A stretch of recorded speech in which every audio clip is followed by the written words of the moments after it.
Jamaah Jumat yang dirahmati oleh Allah Subhanahu wa taala. Sebagai renungan untuk kita semua, ternyata hari ini kita telah berada di Jumat yang pertama bulan Jumadil Awal. Begitulah waktu bergerak begitu cepatnya. Dulu kita punya ayah, punya kakek, punya nenek. Ada yang sangat dekat dengan kakeknya, ada yang biasa-biasa saja, ada yang sangat takut segan dengan kakek neneknya. Waktu pun bergerak mengejar umur manusia, kemana mereka sekarang? Mereka telah kembali kepada Allah Subhanahu wa taala. Wafat kakek kita ketika itu, meninggal nenek kita ketika itu, seakan tak berarti bagi kita. Kenapa? Kita punya ayah yang kita banggakan, kita punya ibu yang kita banggakan. Waktu pun terus bergerak mengejar umur manusia, kemana mereka sekarang? Mereka pun telah kembali kepada Allah Subhanahu wa taala. Hari ini kita masih ada di atas bumi ini. Cepat lambat kita akan berada di dalam bumi ini. Dulu lari begitu cepat, sekarang sudah lambat. Dulu berani naik tempat-tempat yang tinggi, sekarang sudah mulai tak sanggup lagi. Dulu penglihatan begitu jelas, sekarang sudah mulai berkurang. Dulu pendengaran begitu awas, sekarang sudah mulai berkurang. Seakan Allah ingin tunjukkan kepada manusia, wahai manusia, engkau makhluk yang lemah, sedangkan Allah dan yang maha kuat, kekal dan abadi. Maka ketika seorang sahabat yang bernama Abu Dzar Al-Ghifari datang ke kota Mekah, menemui yang mulia Nabi Muhammad sallallahu alaihi wasallam. Kemudian Rasulullah sallallahu alaihi wasallam menepuk pundak, memegang pundaknya Abu Dzar Al-Ghifari, dan beliau sallallahu alaihi wasallam menyampaikan 4 pesan. Hadis ini termuat dalam kitab Al-Musnad Imam Ahmad, termuat juga dalam kitab Al-Mu'jam Al-Kabir karya Al-Imam At-Tabrani. Kata beliau sallallahu alaihi wasallam, "Ya Aba Dzar, wahai Abu Dzar, jaddid safinah fa innal bahra 'amiq." Baguskan perahumu karena lautan itu sangat dalam. Wa khudh zad kamilan fa inna safar ba'id. Banyakin bekalmu, perjalanan itu sangatlah jauh. Wa khaffifil himla fa innal ka'udah ka'ud. Ringankan bebanmu, fa innal aqabah ka'ud. Jalan yang akan engkau lewati itu sangatlah terjal. Dan yang keempat, wa akhlisil amali fa inna naqid basir. Ikhlaskan amalmu karena sang peneliti itu maha melihat. Apa maknanya?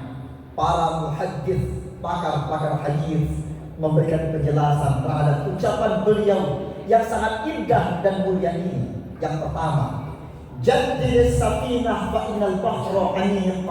Baguskan perahumu karena lautan itu sangat dalam. Maknanya adalah baguskan amal-amalmu, sesungguhnya hisab itu sangat-sangat berat. Baguskan amal. Amal manusia di alam dunia ini hanya ada 2, amal buruk, amal baik. Pastikan seluruh amal yang kita kerjakan itu baik menurut syariat dan ikhlas mengharap ridho dari Allah Subhanahu wa taala. Kenapa demikian? Hisab itu sangat-sangat berat.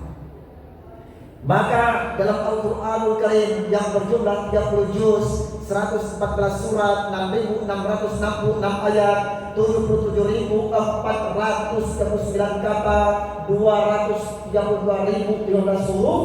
Di surah Al-Kahfi Allah gambarkan orang-orang kafir begitu ditunjukkan amalnya pada yaumul hisab, mereka mengatakan, "Ma li hadzal kitab la yughadiru saghiratan wala kabiratan illa ahsaha." kitab apa ini? Begitu sangat detil, sangat teliti. Hal yang kecil sampai yang besar semua terdetek dalam kitab yang satu ini. Baguskan amal, hisab itu sangat berat. Yang kedua, wa udizad kamilan fa innal safar ba'id. Ambil bekal yang banyak.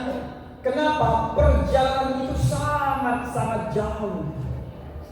Apa bekalnya? Takwa. Takwalah kepada Allah. Takutlah dengan Allah Ta'ala. Kalau orang tak takut lagi sama Allah, kepada siapa lagi dia mau takut di alam dunia ini? Kalau orang gak mau taat sama Allah, kepada siapa lagi dia mau taat di alam dunia ini? Maka orang yang tak taat kepada Allah pasti tak taat kepada siapapun yang ada di alam dunia ini. Tapi orang yang taat, takut kepada Allah, yakinlah dia pun akan taat, takut kepada aturan-aturan yang ada di alam dunia ini. Kenapa demikian? Perjalanan itu sangat jauh, bukan pendek, jauh. Umur seseorang sampai mencapai 100 tahun, lama kata kita. Enggak ada apa-apanya dibandingkan dengan perjalanan yang belum pernah dia lewati. Nabi ditanya, ya Rasulullah, berapakah jarak antara tiupan pertama kiamat dengan tiupan yang kedua dibangkitkannya seluruh makhluk yang telah wafat meninggal dunia? Nabi menjawab, 40. Al-Imam Al-Qurtubi berdasarkan banyak riwayat, beliau menyimpulkan bahwa 40 yang dimaksud Nabi itu adalah 40.000 tahun lamanya antara tiupan pertama dengan tiupan kedua. Panjang perjalanan itu. Maka ada orang yang baru sakaratul maut, hilang sudah, habis sudah amal-amalnya. Ada yang baru berada di alam kubur, habis sudah amal-amal kebaikannya. Perbanyak takwa, perjalanan itu sangat jauh. Yang ketiga, wa khaffifil himla fa innal aqabah ka'ud. Ringankan bebanmu, jalan yang akan engkau lewati itu sangat-sangat terjal. Apa maknanya? Maknanya adalah kurangi, sedikitkan dosa-dosamu. Hisab itu sangat-sangat berat. Kurangi dosa-dosamu, azab Allah itu sangat-sangat pedih. Kurangi dosa-dosa itu.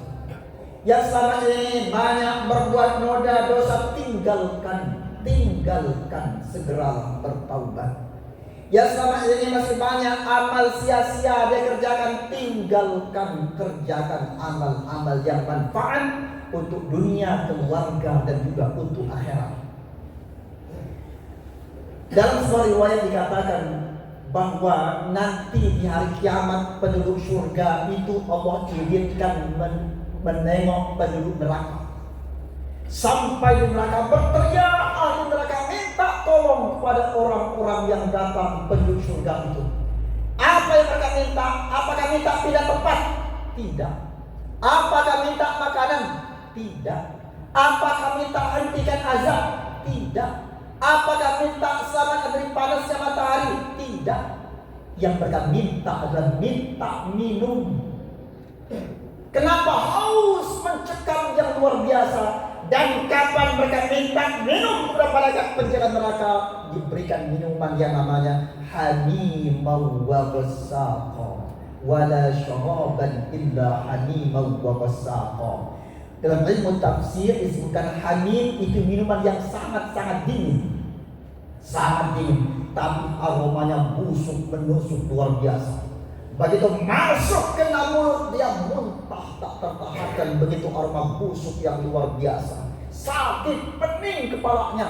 Bahkan muntah, bukan darah yang keluar, usus pun ikut keluar. Itulah minumannya. Ada yang besar, yang sangat panas.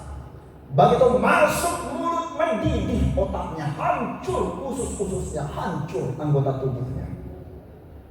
Azab Allah itu sangat-sangat pedih. Itu baru minumannya. Maka ringankan beban, khaffifil himla, ringankan beban, jalan saat terjal. Kurangi dosa-dosa, azab Allah sangat-sangat pedih. Yang keempat, wa akhlisil amal fa inna naqid qasir. Ikhlaskan amal. Sesungguhnya Sang Maha Peneliti itu maha melihat. Ikhlaskan amal. Hari ini banyak lomba-lomba. Nanti 17 Agustus lomba Agustusan, lomba olimpiade, lomba di mana-mana, lomba kecamatan, lomba kelurahan. Ada satu lomba yang Allah telah canangkan lewat Al-Quran 14 abad yang silam.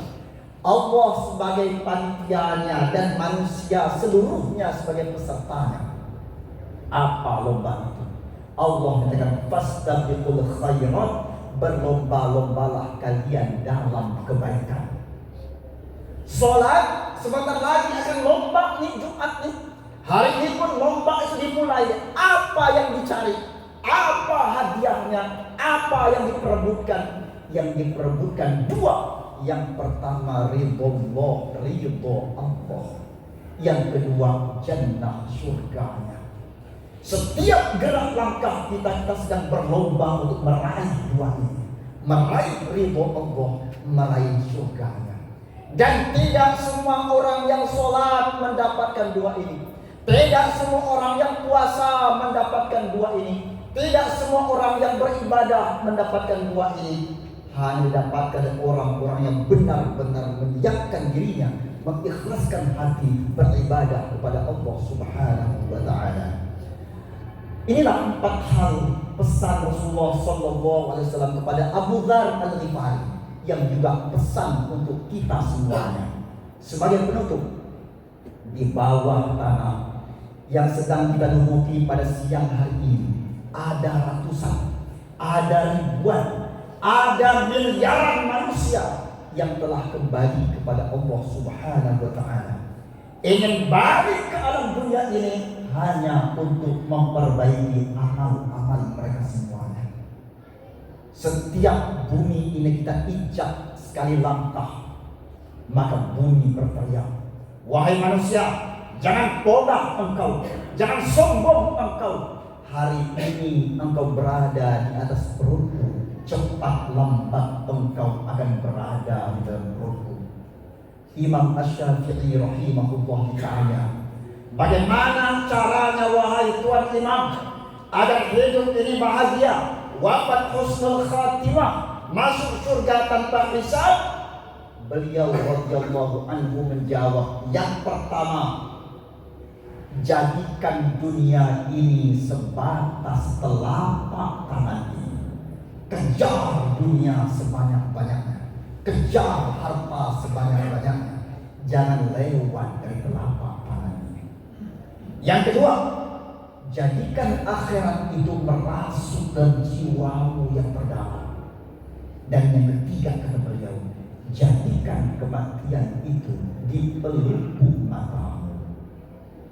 Barakallahu wa lakum fil Qur'anil azim wa nafa'ani wa iyyakum bima fihi min al-ayat wa dzikril hakim wa taqabbala minni wa minkum tilawatahu innahu huwas samiul alim fastaghfiruhu innahu huwal ghafurur rahim.